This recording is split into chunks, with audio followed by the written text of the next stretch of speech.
warahmatullahi wabarakatuh. Bismillah, alhamdulillah, wassalatu wassalamu ala rasulillah wa ala alihi wa sahbihi wa man walah.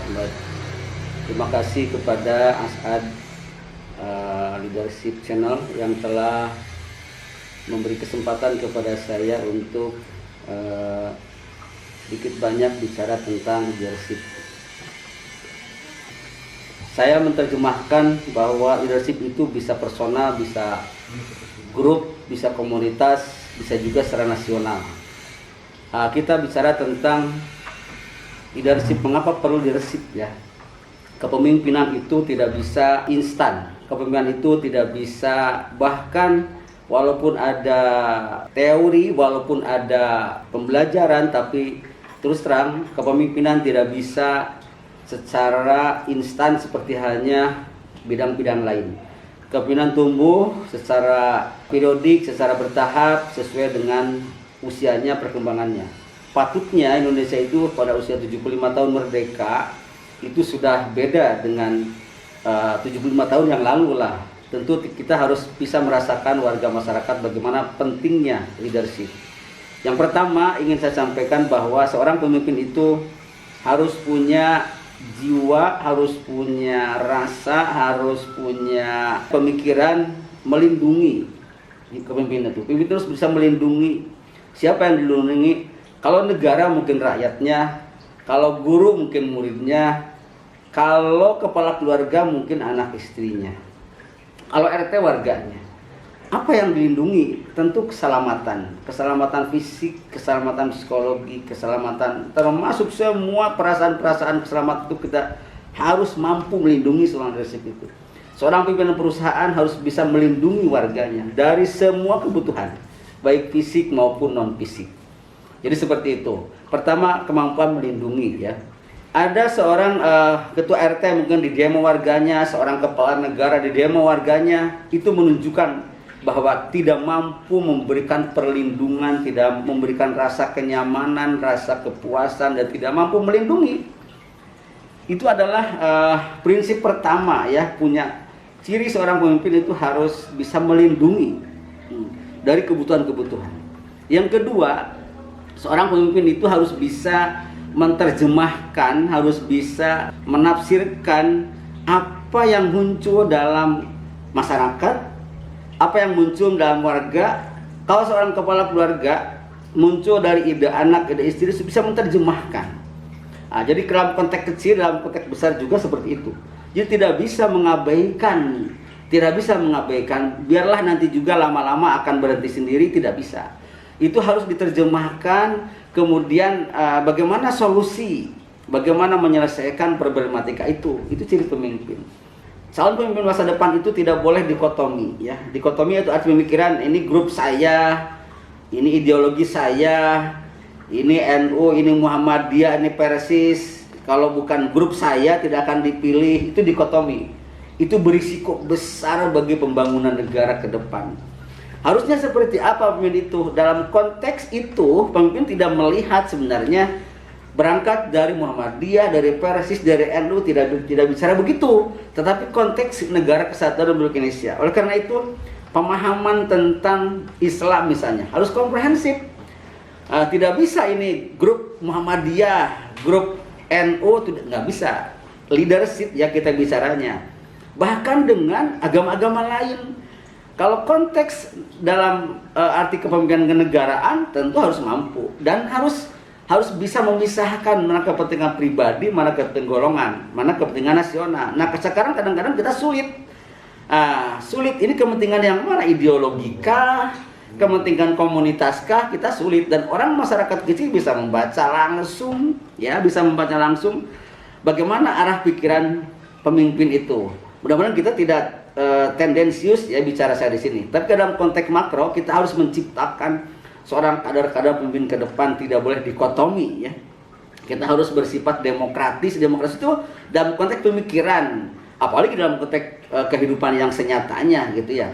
Yang ketiga mungkin harus punya pandangan jauh ke depan. Jadi seorang pemimpin itu tidak hanya berpikir saat ini, tapi bagaimana kemampuan memprediksi, kemampuan menerawang, bahasa sederhananya kemampuan memikirkan dan memimpikan akan seperti apa ke depan. Coba sekarang misalnya, pada tahun 2045 akan seperti apa bangsa kita itu.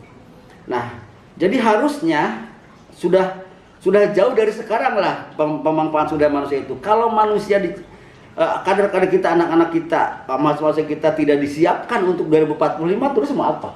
Kalau seperti hari ini misalnya, kemampuan berteknologi begitu kita kalah, kita itu teknologi kita kalah, ekonomi kita kalah, komunikasi kita kalah, bahkan hal yang sederhana pun di bidang pertanian, peternakan kita itu sudah tidak bisa diandalkan. Bagaimana kalau tahun 2045 kita tidak menyiapkan? Jadi kita ciptakan mahasiswa-mahasiswa kita atau anak-anak kita atau murid-murid kita untuk bisa hidup pada saat itu. Itu dipastikan kompetitifnya sangat tinggi.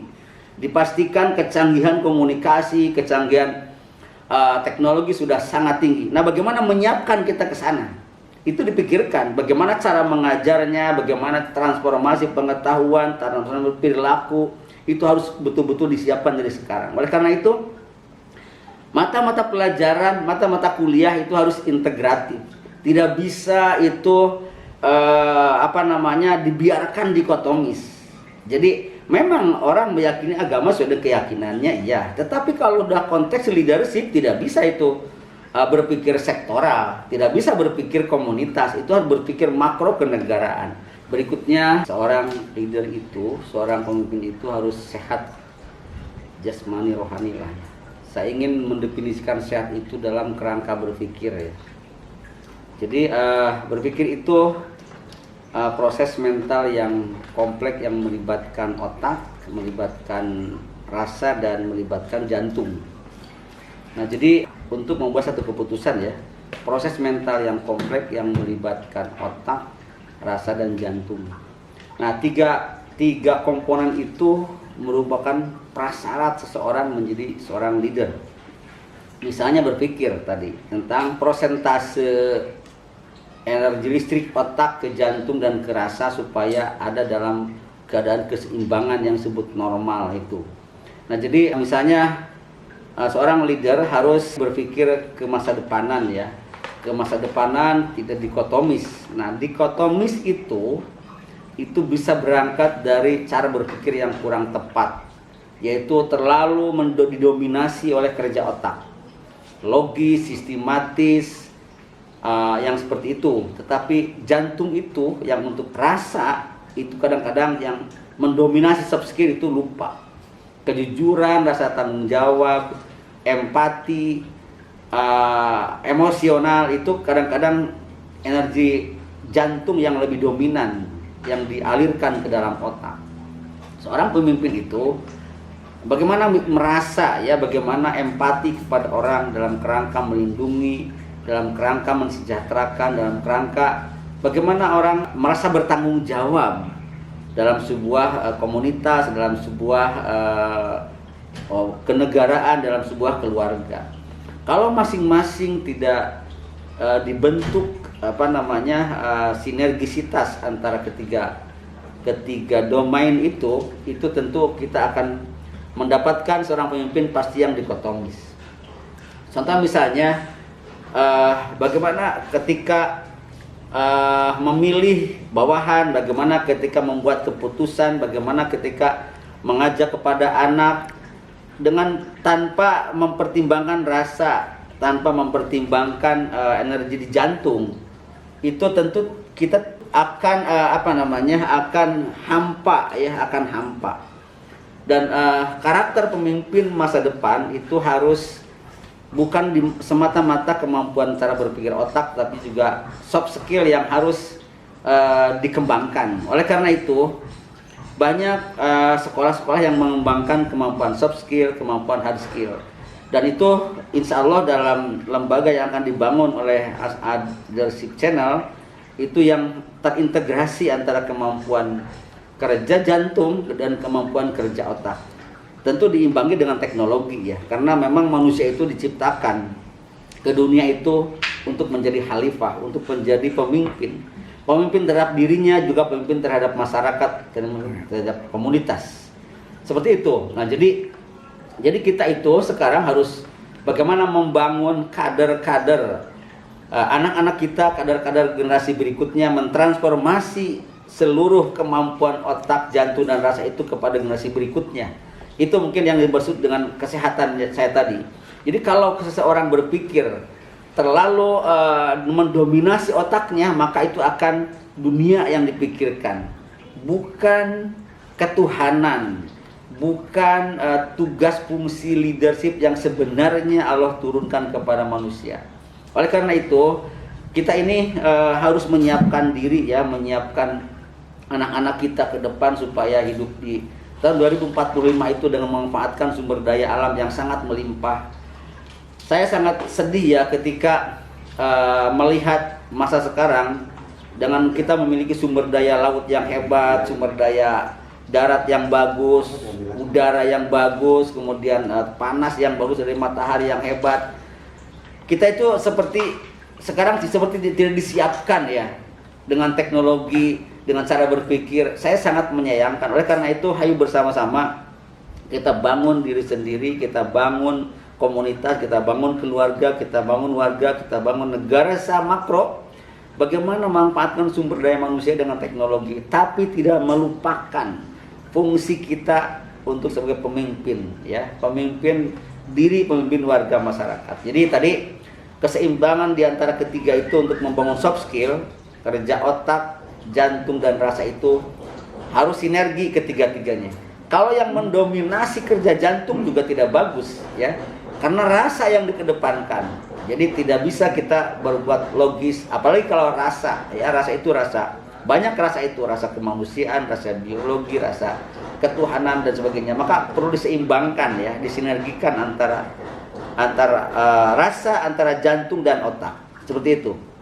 Berikutnya adalah kita mungkin menyiapkan kader itu dalam konteks pendidikan ya, karena saya di bidang pendidikan. Oleh karena itu orientasi kurikulum, orientasi arah pendidikan tentu untuk menciptakan kepemimpinan masa depan.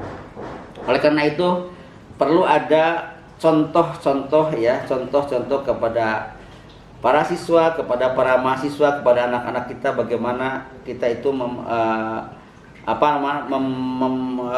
memberikan menalurkan atau menurunkan ya contoh-contoh yang baik kepada mereka.